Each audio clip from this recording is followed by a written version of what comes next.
Assalamualaikum warahmatullahi wabarakatuh. Perkenalkan, nama saya Noviastian Hidayat. Saya mahasiswa dari STKIP Bina Mutiara Kampus Palabuhan Ratu. Hari ini saya akan membawakan materi tentang instrumen dan teknik pengumpulan data dan teknik analisis data penelitian kualitatif. Ini merupakan salah satu tugas yang diberikan oleh dosen saya untuk mata kuliah metodologi penelitian.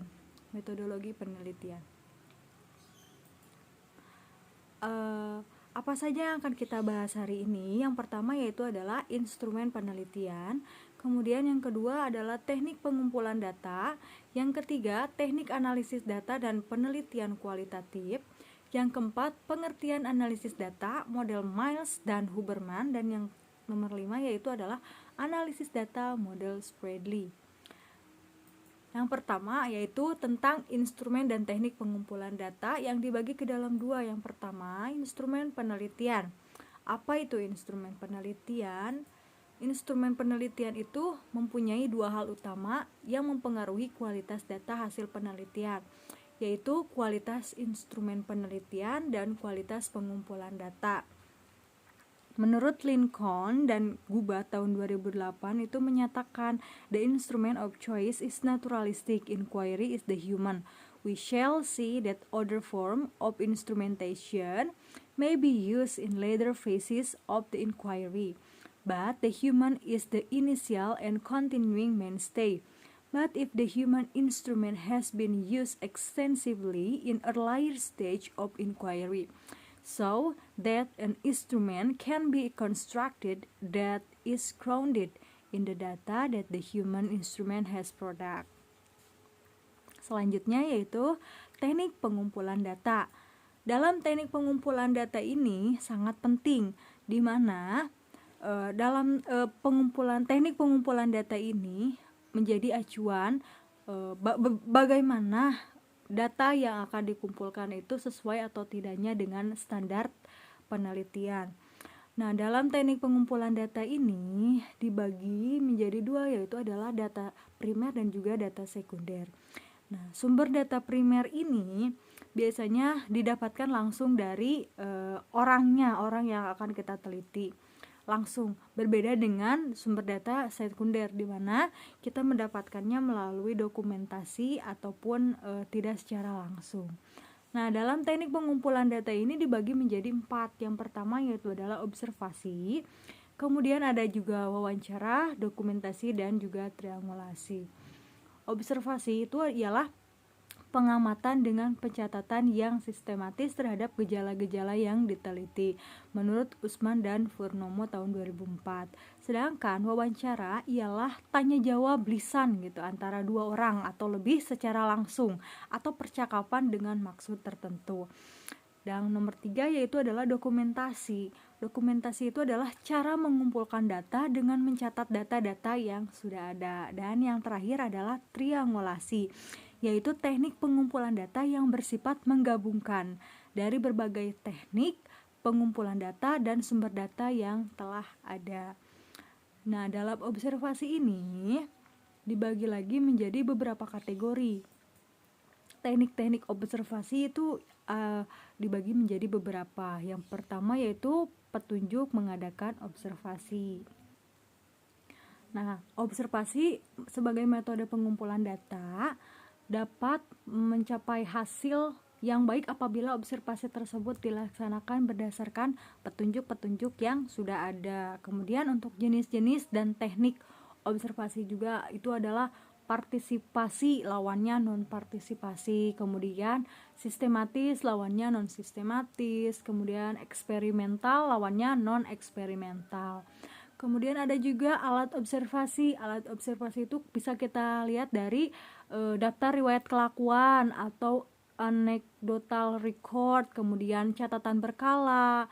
Kemudian kita bisa melihat juga daftar catatan atau checklist. Kemudian ada skala penilaian atau rating scale. Kesesatan dalam observasi. dalam observasi pasti kita ada kesesatannya dong. Yang pertama yaitu adalah halo effect, yaitu jika observer dalam melakukan observasi telah terpengaruh atas hal-hal yang baik dari observer, jadi itu akan menjadi sesat. Kemudian ada juga genericity effect, yaitu jika observer dalam keadaan tertentu gitu ya, jadi cenderung untuk memberikan penelitian yang menguntungkan. Kemudian carryover effect, yaitu jika observer tidak mampu gitu memisahkan gejala yang satu dengan gejala yang lainnya. Kemudian ada juga kecermatan observasi, di mana kita harus melakukan prasangka dan keinginan observer, terus terbatasnya kemampuan panca indera dan ingatan, terbatasnya wilayah pandang, yaitu kecenderungan observer menaruh perhatian dengan membandingkannya kepada kejadian lainnya. Kemudian kemampuan observer dalam menangkap hubungan sebab akibat dan juga kemampuan menggunakan alat bantu. Selanjutnya yaitu adalah keuntungan observasi. Nah, keuntungan dari observasi tersebut ada sebagai alat langsung yang dapat meneliti gejala. Kemudian ada juga observer yang selalu sibuk lebih senang diteliti melalui observasi gitu ya, daripada diberi angkat atau mengadakan wawancara. Kemudian ada tidak tergantung pada self report. Ada juga kelemahan-kelemahan dari observasi ini, yaitu adalah banyak kejadian yang tidak langsung dapat diobservasi, misalnya kayak rahasia pribadi dari si observer. Kemudian observer yang menyadari dirinya sebagai objek penelitian cenderung untuk memberikan kesan-kesan yang menyenangkan observer. Jadi itu kelemahan-kelemahannya. Ada juga manfaat dari observasi tersebut. Manfaatnya itu dengan mengobservasi atau dengan observasi di lapangan, peneliti gitu ya akan lebih mampu memahami konteks data dalam keseluruhan situasi sosial. Jadi akan dapat diperoleh pandangan yang holistik atau menyeluruh. Nah, selanjutnya yaitu adalah wawancara. Nah, di dalam wawancara juga ada dikategorikan juga gitu ya. Ada kegunaan dari wawancara. Kegunaan dari wawancara itu kayak untuk mendapatkan data di tangan pertama, yaitu dari si peneliti langsung atau primer gitu. Kemudian pelengkap teknik pengumpulan lainnya dan menguji hasil pengumpulan data lainnya. Kemudian petunjuk juga untuk wawancara itu pertama kita harus mengenalkan diri terlebih dahulu, kemudian harus menciptakan hubungan baik antara kita dan juga yang akan kita teliti. Kemudian menciptakan suasana santai. Kita ketika akan melakukan wawancara tidak harus tergesa-gesa. Kita bisa melakukannya dengan santai, rileks gitu. Kemudian jangan lupa juga kita harus menjadi pendengar yang baik gitu untuk orang yang akan kita teliti, dan juga harus terampil gitu. Kita harus terampil dalam bertanya, jangan terlalu over bertanya ataupun kayak kurang dalam bertanyanya. Kemudian dalam jenis-jenis wawancaranya itu juga itu ada dua, yaitu ada wawancara tak terpimpin dan juga wawancara yang terpimpin. Nah, wawancara yang tak terpimpin itu wawancara yang tidak terarah, sedangkan atau wawancara yang terpimpin itu tanya jawabnya yang terarah. Bedanya gitu, kalau tak terpimpin itu tidak terarah sehingga akan menimbulkan kelemahan, di mana ketika kita akan mewawancara itu tidak efisiensi waktunya itu tidak baik. Sedangkan kalau wawancara terpimpin itu terarah, maka efisiensi waktunya itu sangat bagus gitu. Jadi itu perbedaannya. Kemudian ada kesesatan dalam wawancara. Kesesatan dalam wawancara itu adalah error of recognition, yaitu interviewnya gagal gitu, interviewer gagal memproduksi ingatannya kembali. Jadi ketika kita akan melakukan wawancara, si orang yang kita teliti itu tidak mendapatkan ingatannya lagi, jadi susah untuk mengingatnya gitu, seperti itu kayak kesesatan dalam wawancara. Kemudian ada juga kelemahan dari wawancara ini. Yang pertama itu karena kurang efisien. Terus kemudian ada juga menurut interviewer menguasai menuntut. Jadi kita harus menuntut si orang yang kita teliti untuk memahami bahan yang kita tanyakan gitu. Jadi ini sangat kurang efisien. Jadi ini kelemahan dari wawancara. Selanjutnya yaitu adalah keuntungan wawancara. Nah, keuntungan dari wawancara itu yang pertama yaitu jelas kita akan mendapatkan data langsung dari sumbernya gitu, dari atau data primer langsung dari orangnya. Kemudian tidak terikat dengan umur dan pendidikan. Dalam wawancara ini kita tidak melihat pendidikan dia ataupun umur dia gitu. Kemudian dapat untuk menggali data pribadi untuk seseorang juga, seperti itu. Kemudian ada faktor-faktor yang perlu dipertimbangkan dalam proses wawancara. Nah, faktornya itu adalah pertanyaannya pembuka gitunya. Jadi pertanyaan pembukanya harus informal dan terus ringan.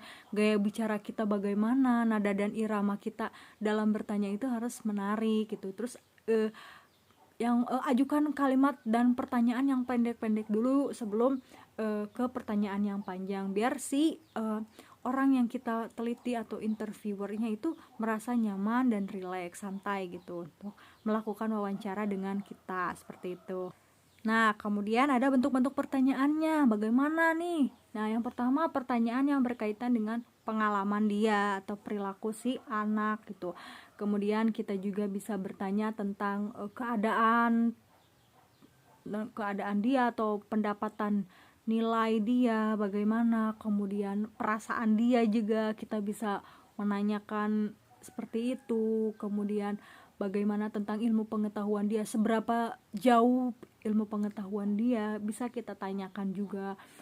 Kemudian kita bisa menanyakan tentang latar belakang si orang atau interviewer yang akan kita teliti. Kemudian jangan lupa untuk mencatat hasil wawancara gitu. Hasil wawancara harus segera dicatat. Kenapa? Karena wawancara dilakukan secara terbuka dan tidak berstruktur. Jadi kita nggak tahu nih siapa aja nih orang ini. Kalau misalkan nggak kita catat kan, kalau misalkan kita menginterview banyak, nggak mungkin semuanya akan kita ingat gitu. Makanya harus segera dicatat gitu ya, untuk membuat lebih mudah dalam penelitian. Selanjutnya yaitu adalah dokumentasi. Nah, dalam dokumentasi juga itu dibagi yaitu teknik pengumpulan data dengan mengambil data yang diperoleh melalui dokumen-dokumen. Nah, dokumentasi itu adalah teknik pengumpulan data yang mengambil data dari dokumen-dokumen. Dokumennya apa aja? Bisa dilihat dari buku harian, surat pribadi ataupun autobiografi. Nah, dalam buku harian ini itu memberikan manfaat, di mana dalam buku harian ini si penulis atau yang nanti akan kita teliti, si interviewer atau si orang yang akan kita teliti itu akan menuliskan atau memberikan tanggapan peristiwa yang ada di sekitar dia gitu di dalam buku hariannya. Sedangkan dalam surat pribadi itu kita akan melihat bagaimana dia gitu mengungkapkan bagaimana dia mengungkapkan hubungan sosial dengan orang-orang di sekelilingnya. Nah, untuk autobiografi itu biasanya dimanfaatkan untuk melihat bagaimana keseharian dia gitu. Tapi dalam autobiografi ini hanya orang-orang tertentu saja yang memilikinya gitu. Jadi tidak sebaik buku harian ataupun surat pribadi gitu ya. Selanjutnya yaitu adalah triangulasi. Nah, dalam triangulasi tadi kan sudah dijelaskan bahwa ini adalah gabungan dari 3 teknik. Yang pertama itu adalah observasi, kemudian wawancara dan juga dokumentasi. Nah, di sini bisa kita lihat observasi partisipatif, kemudian wawancara mendalam dan juga dokumentasi. Selanjutnya, triangulasi. The aim is not to determine the truth about same social phenomenon. Rather, the purpose of triangulation is to increase one's understanding of whatever is being investigated. Nah, ini menurut Susan Steinbeck tahun 2008. Sedangkan menurut Mattinson tahun 88, the value of triangulation lies in providing evidence whether convergence, inconsistent, or contradictory. Nah, begitu menurut si Mattinson tahun 1988. Selanjutnya yaitu teknik analisis data penelitian kualitatif. Ini dibagi ke dalam 3, yaitu adalah pengertian. Yang pertama, pengertian analisis data adalah proses mencari dan menyusun secara sistematis data yang diperoleh dari hasil wawancara, catatan lapangan, dan dokumentasi dengan cara mengorganisasikan data ke dalam kategori, menjabarkan ke dalam unit-unit, melakukan sintesa, menyusun ke dalam pola, memilih mana yang penting dan yang akan dipelajari, dan membuat simpulan sehingga mudah dipahami oleh sendiri maupun oleh orang lain. Kemudian, analisis data model Miles dan Huberman. Nah, menurut si Miles dan Huberman mengemukakan bahwa aktivitas dalam analisis data kualitatif dilakukan secara interaktif gitu ya, dan berlangsung secara terus-menerus sampai tuntas sehingga datanya sudah jenuh. Kemudian, analisis data model Miles dan Huberman ini dibagi ke dalam 3. Yang pertama itu adalah reduksi data atau data reduction. Reduksi data diartikan sebagai proses pemilihan, pemusatan perhatian pada penyederhanaan, pengabstrakan, dan transformasi data yang muncul dari catatan-catatan lapangan menurut Pati 5 tahun 2004. Nomor 2 yaitu penyajian data atau data display, yaitu sekumpulan informasi tersusun yang memberikan kemungkinan adanya penarikan simpulan dan pengambilan tindakan. Dan yang nomor 3, yang terakhir, penarikan simpulan dan verifikasi. Nah, simpulan awal yang dikemukakan masih bersifat sementara gitu ya, dan akan berubah bila tidak ditemukan bukti-bukti yang kuat yang mendukung pada tahap pengumpulan data berikutnya. Nah, selanjutnya yaitu analisis data model Spratley. Spratley membagi analisis data dalam penelitian kualitatif berdasarkan tahapan dalam penelitian kualitatif. Tahapan penelitian kualitatif menurut Spratley dibagi menjadi 4. Yang pertama itu adalah analisis domain. Yang kedua, analisis taksomi. Kemudian yang nomor 3, analisis komponensial. Dan yang terakhir adalah analisis tema cultural. Analisis domain. Analisis domain biasanya dilakukan untuk memperoleh gambaran atau pengertian yang bersifat umum gitu dan relatif menyeluruh tentang apa yang tercakup di suatu fokus pokok permasalahan yang tengah diteliti. Kemudian analisis taksomi adalah analisis terhadap keseluruhan data yang terkumpul berdasarkan domain yang telah ditetapkan. Fokus penelitian ditetapkan terbatas pada domain tertentu yang sangat berguna dalam upaya mendeskripsikan atau menjelaskan fenomena atau fokus yang menjadi sasaran semula penelitian. Pilihan atau pembatasan fokus tersebut oleh Spratley disarankan supaya menggunakan dasar pertimbangan tertentu. Nah, ini adalah contoh analisis taksomi. Jenjang pendidikan formal itu adalah domainnya. Ini adalah domain jenjang pendidikan formal. Kemudian ada jenjang pendidikan dasar, jenjang pendidikan menengah, dan juga jenjang pendidikan tinggi. Itu adalah analisis taksominya. Di mana di situ akan dibagi lagi. Jenjang pendidikan dasar itu adalah ada SD atau MI, kemudian ada SMP dan juga MTS.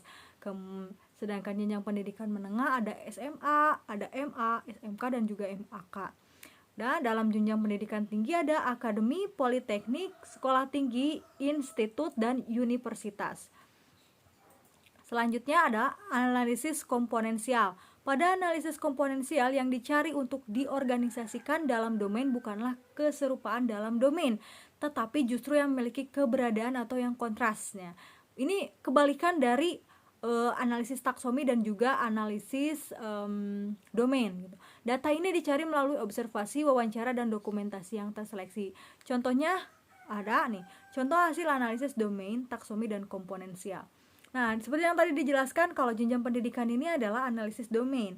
Sedangkan jenjang dasar, jenjang menengah, dan jenjang tinggi itu adalah analisis taksomi ya, sampai SD, SMP, SMA, SMK, universitas, dan institut. Nah, untuk analisis komponensial itu yaitu seperti tujuannya. Tujuan dari SMP dan SD itu apa? Kemudian kurikulum SD dan SMP itu pasti berbeda dengan kurikulum SMA, SMK, apalagi universitas dan juga institut. Seperti itu. Selanjutnya adalah analisis tema kultural. Analisis tema atau discovering cultural themes sesungguhnya merupakan upaya mencari benang merah gitu yang mengintegrasikan lintas domain yang ada. Menurut Sanavia tahun 1990. Inti dari analisis tema kultural itu adalah bagaimana peneliti mampu mengkonstruksi barang yang berserakan menjadi rumah, dan rumah itu jenis rumah apa. Contohnya gitu ya. Nih di sini misalnya rumah itu adalah rumah pedagang lembu gitu. Jadi tema budayanya adalah rumah pedagang lembu. Gak mungkin kita buat rumahnya menjadi rumah pedagang sayuran atau gitu. Jadi harus sesuai gitu. Atau menjadi pedagang emas, enggak. Nah, researchnya saya ngambil dari buku metode penelitian kualitatif dan kuantitatif. Terima kasih sudah menonton dan sudah atas partisipasinya. Assalamualaikum warahmatullahi wabarakatuh.